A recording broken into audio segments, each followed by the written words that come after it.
Hi, Kinesiology 3030. Welcome to our review lecture of arthrology, or the study of joint articulations within our body. Okay, so we'll start off with what an articulation is, or a joint is. A joint is the location where two bones come in contact with each other and the surrounding structures that make up that joint as an organ. So we're talking about the joint capsule, the synovial fluid, articular cartilage, and all of those surrounding tissues. Okay, the function of our articulations is to hold bones together and to allow them to move or not move in relation to each other. Okay, so think about it in terms of stability, as in no movement or limited movement, and mobility, as in more movement or allowing more freedom to move through our three planes. Okay, we classify joints based on how much movement they allow. Okay, fibrous joints or synarthroses are immovable or very slightly small movement joints. So think about these as ones that we do not want movement. We want maximum stability, minimal mobility. Cartilaginous or amphiarthroses are semi-movable. So we allow some movement, but we limit movement. So think about these as more stability, minimal mobility, but we still have some, so it's slight mobility. With synovial joints or diarthroses, these we're looking for maximum mobility, limited stability. So think about these as our freely movable joints, or the joints that we think of as our motion-based joints. Okay, so if we're looking at fibrous joints, these are immovable. So think about these as like your tibiofibular joints, where we have minimal movement to no movement. We also see them at the sutures in our skull, where we allow slight, maybe small movements, but minimal. We can't control movement at these joints. We can't create movement there. We want to limit mobility as much as possible to maximize stability. With cartilaginous joints, these are slightly movable. So think about our intervertebral joints, our sternocostal joints. These are joints where we have some mobility, but still quite a bit of stability. So we're thinking stability, some mobility. And then with our synovial joints, we're looking at diarthroses. These are our freely movable joints. So these are joints that can move in 1, 2, or 3 planes. We can control movement here most often, and we use these as kind of our primary joints for movement. So think more mobility, minimal stability. The more stability the joint has, the less mobility it has. The more mobility that it has, the less stability it has. Okay. If we're looking at that structure, that joint capsule, these occur in synovial joints. So we're looking at the synovial membrane. So this is the joint capsule, everything that surrounds the joint. The synovial fluid, which allows nourishment to come into the joint, especially the cartilage. And then this gives some stability and some structure to that joint to make sure that it is holding those two bones together. Okay, some of the structures that connect those bones are ligaments. So ligaments are connective tissue that connect bone to bone. Okay, these can either be within the joint, intracapsular, or outside the joint, extracapsular. Okay, these are connective tissues that create stability at that joint. Okay, so they limit mobility in 1, 2, or 3 planes and maintain that joint as one solid structure, maintaining the separation between those bones and keeping our structures together. So we connect bones to bones using ligaments. Okay, when we look at the articular cartilage or hyaline cartilage, this is the surface where those two bones come in contact with each other. We talked about this before, that they're made up of collagen, proteoglycans, and water, and they're used to lubricate and absorb shock and create a smooth sliding surface, as well as some shock absorption, and create a larger surface area for that articulation to occur. And we see more cartilage or thicker cartilage at load-bearing joints. Okay. Some other structures that we may see, like our fibrocartilage discs. So for example, the menisci in the knee, these create a larger amount of stability, some more flexible stability, think of it in that sense. so that that joint can articulate a little bit smoother. Because this joint has less, especially the knee, has less structural stability, which allows for more mobility. We have to have some other structures to maintain that joint and not allow too much movement or movement in planes or sliding where we don't want it. Okay, and then we type these synovial joints based on the articulating surface and the number of axes allowed. So these are types of synovial joints. We have 6 types: plane, pivot, hinge, condyloid, saddle, and ball and socket. These are all specific in the ways that they can allow movement and the shape of those joints. Okay, first one, gliding joints or plane joints.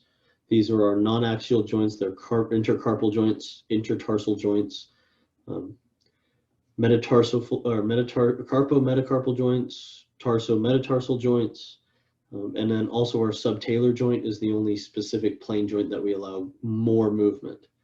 So that would be where inversion and eversion happen at the ankle. Hinge joints are uniaxial, so they allow movement in one axis, the sagittal plane, or the mediolateral axis. So think of these as elbows, knees, interphalangeal joints, hinge joints that move through flexion and extension. Okay, pivot joints are transverse plane uniaxial movers.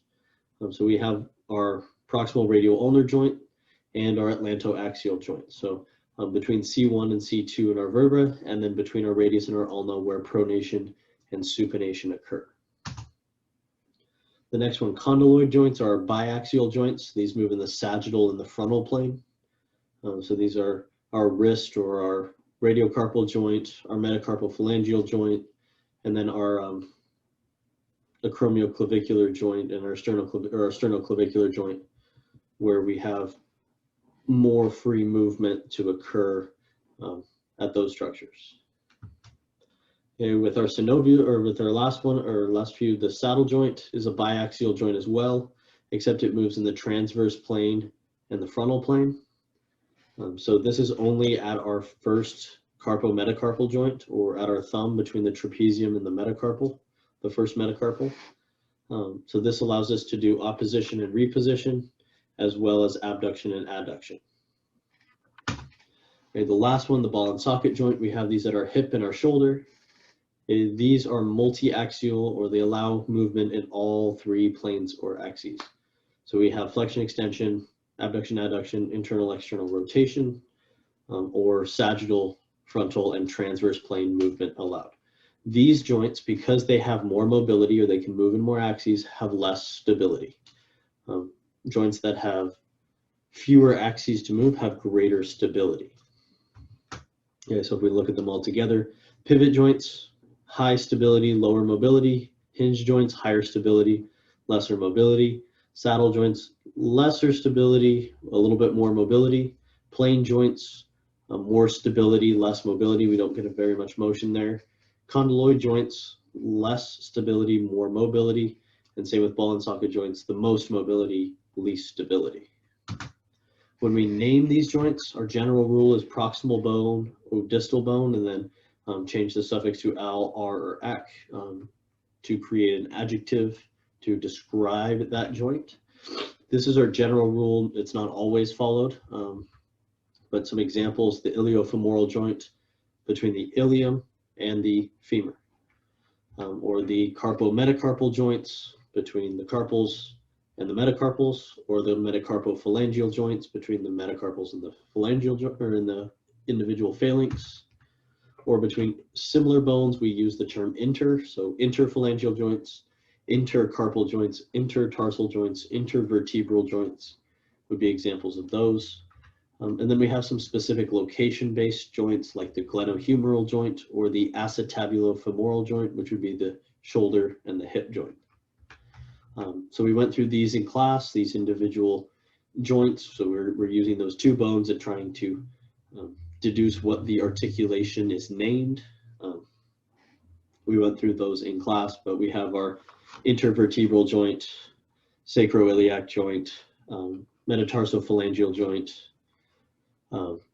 tibiofemoral joint, radiocarpal joint, tibio-talar joint or talocrural joint if we include the fibula, the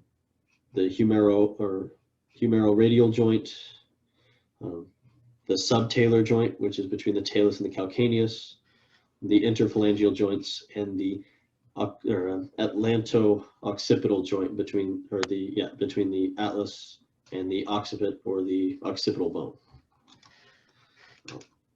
Moving on to the structures, we remember ligaments. We have more strength in those ligaments, but very little elasticity. So we're not very good at stretching and returning in those ligaments because they're made to be stiff and strong and resist movement.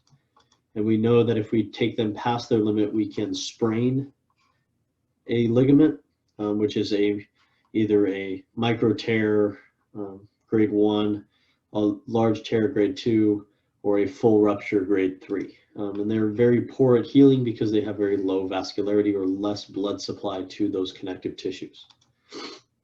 Okay, some of the ligaments that we have, like the acromioclavicular ligament, these are ligaments that connect the acromion process to the clavicle. So we name our ligaments based on where they are, what their function is, what structures they connect, and then where they are in location to or in reference to other objects or other bones or other landmarks.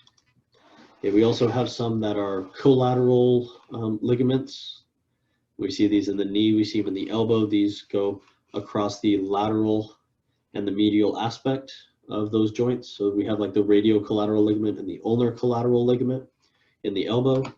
The ulnar collateral ligament, or the UCL, is the joint or is the ligament that is torn in the elbow when someone has to have Tommy John surgery.